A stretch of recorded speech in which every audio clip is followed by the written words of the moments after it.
खुदावंद दे विच तुहाडी सलामती ते खैरियत दा मतलब मैं तुहाडा अपना रफीक आजिज मां बोली दे विच सलाम पेश करदियां होया अर्ज गुजार हां कि मेरे इस यूट्यूब चैनल नूं सबसक्राइब ते शेयर जरूर करना तां जे आउण वाली हर वीडियो जिहड़ी है तुहाडे तक बर वक्त पहुंच सके। ते बाप दी चूंकि जुदाई पै गई, बाप सिर ते नहीं है, इस वास्ते उसदा सारा उसका माजी मेरे सामने है, तो लेकिन मजबूरी है ते मजबूरी नाल ये गल कहनी पैगी।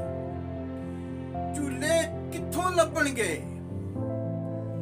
झूले कित्थों लभणगे हुण बाबल दियां बावां दे। झूले कित्थों लभणगे हुण बाबल दियां बावां दे।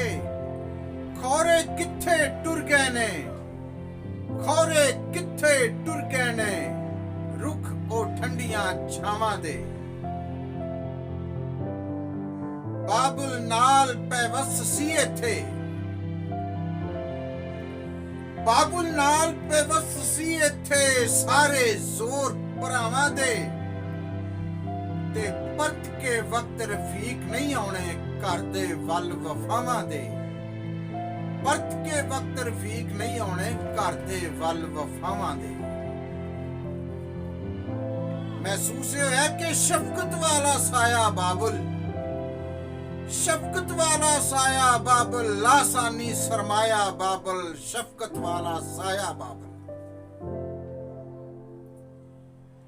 ठंडा धुप्पा सिर ते सैयां, ठंडा धुप्पा सिर ते सैयां, हरगिज नहीं घबराया बाबल, लासानी सरमाया बाबल, शफकत वाला साया बाबल। मेरी खातिर हर मुश्किल नू, मेरी खातिर हर मुश्किल नू सीने दे ना लाया बाबल, लासानी सरमाया बाबल, शफकत वाला साया बाबल। पैर मेरे जा थिड़कन लगे, पैर मेरे जद थिड़कन लगे, अपना हाथ वधाया बाबल, लासानी सरमाया बाबल, शफकत वाला साया बाबल। सोच मेरी तो वाकिफ सी, सोच मेरी तो वाकिफ सी, जो दरकार ले आया बाबल, शफकत वाला साया बाबल। मैनू फड़ के उंगली मेरी, मैनू फड़ के उंगली मेरी, चलना आप सिखाया बाबल, लासानी सरमाया बाबल, शफकत वाला साया बाबल। दुनिया दी इस भीड़ दे विचों, दुनिया दी इस भीड़ दे विचों मैनू आप बचाया बाबल, लासानी सरमाया बाबल, शफकत वाला साया बाबल। ते वाब रोले आए बथेरे, वाब रोले आए बथेरे, गालिब सब ते आया बाबल, लासानी सरमाया बाबल, शफकत वाला साया बाबल।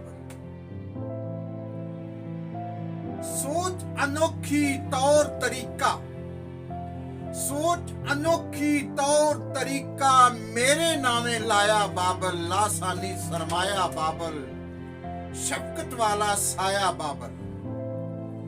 ते मुद्दतां होइयां हुण नहीं मैनू, मुद्दतां होइयां हुण नहीं मैनू, अपना मुख विखाया बाबल, लासानी सरमाया बाबल, शफकत वाला साया बाबल। वक्त रफीक वो याद है हाली, वक्त रफीक को याद है हाली, सीने सी जद लाया बाबल, लासानी सरमाया बाबल, शफकत वाला साया बाबल, शफकत वाला साया बाबल, लासानी सरमाया बाबल, लासानी सरमाया बाबल, शफकत वाला साया बाबल। God bless you all. खुदावंद आप सबको बरकत दे और अपने वालिदों की, अपनी वालिदाओं की जी से, पूरे जी से खिदमत करें। खुदा आपको बहुत ज्यादा बरकत